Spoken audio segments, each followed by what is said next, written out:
Posible na gumawa ng trade itong San Miguel Beer in preparation o sa paghahanda dito sa laban nila sa quarterfinals kontra Rain or Shine. Ayon dun sa mga balita, itong San Miguel Beerman daw ay kinukonsidera na ma-acquire o makuha yung first round draft pick ng Blackwater Bossing. Itong draft pick ng Blackwater daw ay pwede nang i-trade at inaalok na sa iba't ibang kuponan at ang San Miguel daw ang isa doon sa mga interesado dito.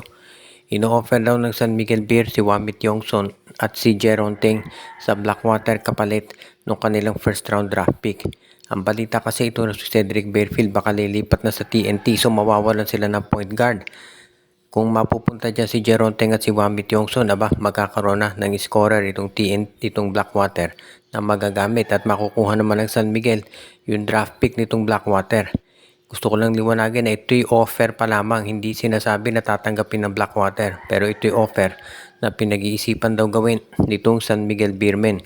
Sa ngayon kasi, gusto ng San Miguel na magkaroon sila ng draft pick sa susunod na draft dahil nakikita nila na magiging malalim ito. Tignan natin kung ito'y papayagan at kung tatanggapin ni Coach Pat Aquino.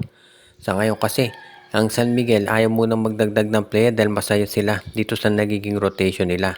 At kung si Chris Miller na maganda ang pinakita doon sa Phoenix ay mas maganda pang ipapakita ngayon sa playoffs, baka mas maging okay na ang resulta nito at siya na ang gamiting point guard ng San Miguel Beermen kasama si Wamit Yongson, kasama si Chris Rosales at si Chris Ross. So sa ngayon naman ang San Miguel Beer pinag-aaralan din daw yung iba pa nilang mga options para malabanan na itong Rain or Shine Last of Painters na may twice to beat. Kaya tignan natin kung ano pang ibang paplanuhin ng San Miguel. Pero sa ngayon, yung trade sa Blackwater daw ang ginagawang priority nitong SMB para naman maging mas malakas yung kanilang lineup para dito sa playoffs. Galit na galit itong si Coach Chot Reyes doon sa alegasyon na nagtanking daw ang TNT para makaharap ang barangay ang NLEX Road Warriors. Sa isang phone interview kay Homer Saison, galit na galit si Coach Chot na sinabi na hindi raw sila nagtanking o nagpatalo dito sa NLEX Road Warriors at sinabi na wala na raw ba silang karapatang matalo sa Hinebra. Ayon dito kay Coach Chot, itong pagkatalo raw nila sa Hinebra ay dahil mas maganda ang nilaro ng Gene Kings. Ang dahilan kasi nito kaya kumalat yung balita na yan dahil nga dun sa na-record yung boses ni Bolbol na sinabi pagkatapos ng game na meron daw sa kanya nagsabi na ayaw nilang manalo. They were basically telling me they didn't want to win the game. Yun na sabi. Hindi tinanong ni Homer Saison yung tungkol doon sa naging comment ni Bolbol. Ang tanong lang ni Homer ay kung nagpatalo ba itong TNT. Ngayon, ang maganda sana tinanong ni Homer ay kung sino yung tinutukoy ni Bolbol doon sa comments niya na yon. Pero siguro baka ang sasabihin ni Coach Chot Reyes ay hindi niya alam kung sino yung tinutukoy ni Bol. Regardless kung ano man yung nangyari dyan, kung nag-tank man ang TNT o hindi, sila talaga ng NLEX ang maglalaban. So ngayon, kung ikaw naman ang NLEX Road Warriors, abay syempre hindi mo magugustuhan yung ganitong balita na mas pinili ka ng TNT na makalaban kaysa sa Meralco dahil sa tingin ng TNT ay mas madali kang matatalo.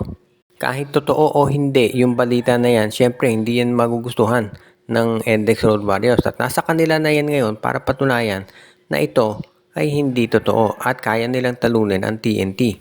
Kung sa paniwala ng mga tao, tama man o mali, na kayang-kaya ng TNT ang NLEX, sabay dapat maging motivation yan para sa NLEX na ipakita na hindi sila pushover, na sila ay deserving talaga na maging number 1 seed. So tignan natin kung ano ang mangyayari banan na ito ng NLEX at TNT.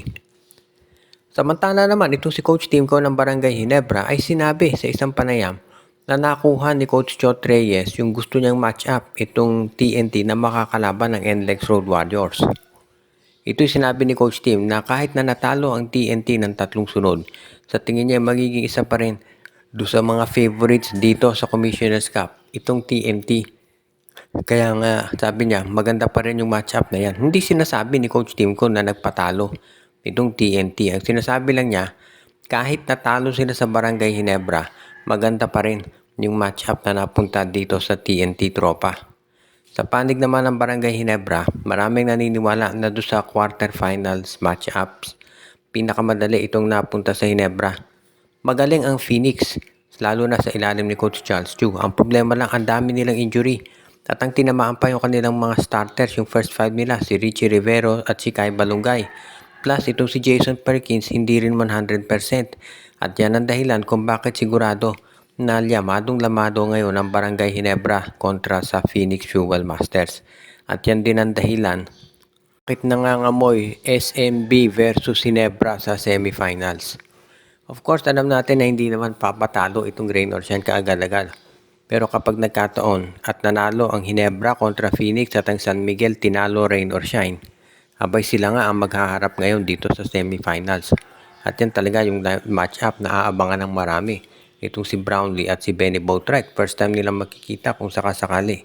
Kaya sa tingin ko, ito yung match-up na pwedeng abangan. Pero sabi nga ni Coach Tim Cone, huwag mag-iisip ng ganyan dapat. Ang unang tignan muna ay yung kalaban mo. Dahil pag looking ahead ka masyado, diyan ka madidisgrasya at baka ma-upset pa ng Phoenix Fuel Masters. Kung ikaw ang Barangay Ginebra, kinakailangan tapusin mo na kaagad-agad ito. Ang latest na lumabas na balita ngayon ay baka ito si Calvin Abueva ay maban na naman dito sa PBA. Ito ay pagkatapos to sa mga sunod-sunod na mga insidente na nangyari sa kanya. Unang-una dyan, alam natin yung naging foul nito kay Xavier Lucero na naging flagrant foul. Plus yung konfrontasyon nito dito kay L.A. Tenorio na fine o nagmulta rin si Calvin Abueva dahil doon sa mga sinabi niya sa mga referee at hindi rin daw nagustuhan ng PBA yung mga pinopost nito sa social media na palaging kinikriticize yung mga referee dito. Kaya nga ngayon, mukhang ito raw talaga yung pinaplano at pinag-iisipang mabuti nitong team ni Coach. O rather, ito raw pinag-iisipan ngayon ng mga team governors kung panahon na ba para ay mag-impose ng lifetime ban kay Abueva. Pinag-iisipan daw kasi ngayon na baka isa pang gawin ni Abueva na hindi maganda ay baka magkaroon na talaga ng lifetime ban o indefinite suspension para dito. Ilang chances na raw kasi ang binigay dito ng PBA pero parang hindi talaga natututo. Ngayon, marami naman na naniniwala talaga na emotional lang talaga si Calvin. Pero sabi nga nila, matanda na to si Abueva at dapat marunong na siya mag-handle ng mga ganyang bagay. Sa ngayon kasi mukhang ang PBA daw ay hahayaan muna si Abueva, titignan nila kung anong gagawin ito. Baka naman makontrol na talaga to ni Coach Delta Pineda sa Converge. Tignan natin. Pero sa ngayon kasi, sabi nga nila on thin ice itong si Abueva at nanganganib na baka maban ulit kapag meron na naman itong ginawa na hindi magugustuhan ng liga. So sa ngayon, yan ang makikita natin at naabangan dito sa Converge.